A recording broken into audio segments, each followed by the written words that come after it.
Hi friends, இன்றைக்கி நம்ம பார்க்க போகிறது ஒரு பியூட்டி டிப்ஸ் தான். உண்மையாகவே நல்ல ரிசல்ட் கிடைக்கக்கூடியதான வீட்டில் இருக்க பொருட்களை வச்சு நம்ம பண்ணக்கூடியதான எந்த சைடு எஃபெக்டும் இல்லாத பண்ணக்கூடியதான ஒரு நல்ல ஐட்டம் தான். நம்ம இப்போ எல்லாருமே லேடிஸ் அதிகமாக யூஸ் பண்ணுறது என்னென்னா கெமிக்கல் நிறைஞ்சதான மேக்கப்பு பொருள், ஃபேஸ் வாஷு அதெல்லாம் தான் யூஸ் பண்ணுறீங்க. அது நாளடைவில் உங்கள் ஸ்கின்னை டேமேஜ் பண்ணும். ஸ்கின் ரொம்ப ரஃப்பாக ஆயிடும். சின்ன வயசுலே நிறைய ஏஜோடைய ஒரு வயசான ஒரு தோற்றத்தை கொடுக்கும். அதுக்கு அது எப்படின்னு நான் சொல்லித்தரேன். நிஜமாக நடந்த ஒரு விஷயம். நாங்கள் இருக்கிறதான இந்த வீட்டில் அவங்க ஓனருடைய மருமகள் அதுக்கு இப்படி தான் மூஞ்சி மேரேஜுக்கு மேக்கப் போட்டுட்டு அவங்க வாஷ் பண்ணலை. மறுநாளைக்கு தான் காலையில் வாஷ் பண்ண சொன்னாங்க போல். மறுநாளைக்கு காலையில் வாஷ் பண்ணாங்க. ஃபுல்லும் பிளாக் கலரில் ஒரு படர்ச்ச மாதிரி மூஞ்சில், மூக்கில், 2 கன்னத்துலேயும் வந்துடுச்சு. மறுநாளைக்கு அவங்க என்கிட்ட இப்படி என்ன பண்ணலாம், எப்படி பண்ணலான்னு சொல்லி கேட்டாங்க. நான் அதுக்கு வீட்டில் உள்ள ஒரு பொருட்களை வச்சு நான் அதுக்கு சொல்யூஷன் பண்ணேன். கொஞ்சம் கூட ஒரு ட்ராப்பு கூட இல்லாமல் ஃபுல் கம்ப்ளீட்டாக போயிடுச்சு. அது என்னென்ன ரெசிபி எப்படி பண்ணலான்னு சொல்லித்தரேன். கவனமாக பார்த்துக்கிடுங்க. அந்த மாதிரி அலர்ஜிகள் வந்தால் இந்த மாதிரி பண்ணிக்கிடுங்க, சரிங்களா? ஃபஸ்ட்டில் 2 ஸ்பூனு சுடு தண்ணி எடுத்துக்கிடுங்க.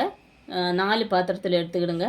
அதில் ஒரு பாத்திரத்தில் கருவேப்பிலை இலையை போட்டுக்கிடுங்க.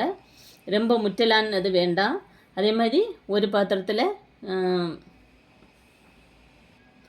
வேப்பிலை போட்டுக்கிடுங்க. ஒரு பாத்திரத்தில் கொத்தமல்லி இலை போட்டுருங்க. ஒரு பாத்திரத்தில் புதினா இலை போட்டுருங்க. இதை 4ஐயும் தனித்தனியாக மிக்சியில் எதுவும் அரைக்க முடியாது. இதை கையால் பிசைஞ்சு எடுத்துக்கிடுங்க. சாறு நல்லா பிழிஞ்சு எடுத்துக்கிடுங்க. வடிகட்டி வச்சுக்கிடுங்க. தனித்தனியாக வச்சுக்கிடுங்க. இப்போது ஃபேஸுக்கு சும்மா பாலால் மூஞ்சை நல்லா மசாஜ் பண்ணி நல்லா ட்ரை ஆக விட்டுருங்க. கட்டி பாலாக இருக்கட்டும். அப்புறம் ட்ரை ஆனதுக்கப்புறம் பாலாலேயே தொட்டு ஒரு காட்டன் துணியோ பஞ்சை வச்சு இதெல்லாம் தொடச்சி எடுத்துக்கிடுங்க.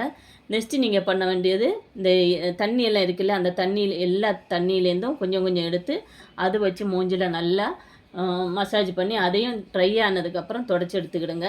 நெக்ஸ்ட்டு நீங்கள் பண்ண வேண்டியது, அரிசி மாவு, கடலை மாவு, அதில் பால் கொஞ்சம் ஊற்றி அதையும் நல்லா மசாஜ் பண்ணி அதையும் பால் தொட்டு காஞ்சதுக்கப்புறம் தொடச்சி எடுத்துக்கிடுங்க. நெக்ஸ்ட்டு நீங்கள் பண்ண வேண்டியது, எல்லா ஐட்டத்தையும் ஒன்று சேர்த்துக்கிடுங்க. அந்த எடுத்ததான தண்ணி, பால், அரிசி மாவு, கடலை மாவு எல்லாம் சேர்த்து ஒரு பேக்கு மாதிரி பண்ணி மூஞ்சில் நல்லா அப்ளை பண்ணி நல்லா ட்ரை ஆகுறது மாதிரி நீங்கள் அப்படியே ஃபேஸ் பேக்கு போட்டு அப்படியே விட்டுருங்க. நல்லா ட்ரை ஆனதுக்கப்புறம் என்ன பண்ணுறீங்கன்னா, பால் தொட்டு அதை எல்லாத்தையும் நல்லா தொடச்சி எடுத்துக்கிடுங்க. தொடச்சி எடுத்துட்டு இல்லைன்னா வாஷ் பண்ணுங்கள். வாஷ் பண்ணிவிட்டு என்ன பண்ணணுன்னா, ஏதாவது ஒரு க்ரீம், ஆயில் தன்மை உள்ள ஒரு க்ரீம் எடுத்து மூஞ்சில் அப்ளை பண்ணி அப்படியே விட்டுருங்க.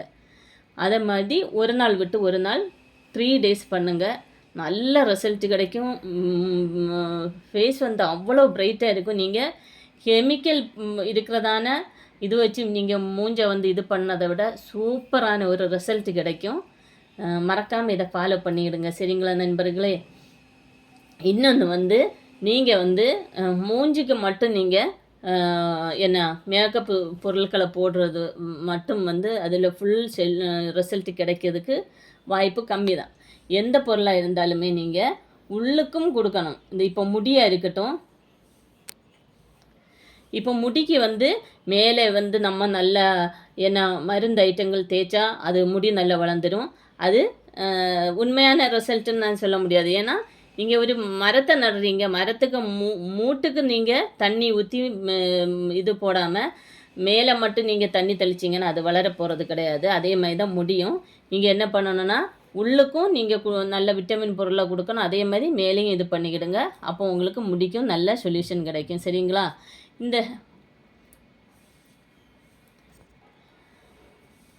உடம்பு ஆரோக்கியமாக இருந்தால் முடியும் ஆரோக்கியமாக இருக்கும், சரிங்களா நண்பர்களே? இந்த வீடியோ பிடிச்சதை லைக் பண்ணுங்கள், ஷேர் பண்ணுங்கள், கமெண்ட் பண்ணுங்கள். மறக்காமல் சப்ஸ்கிரைப் பண்ணி சப்போர்ட் பண்ணுங்கள். ஓகே, பாய்.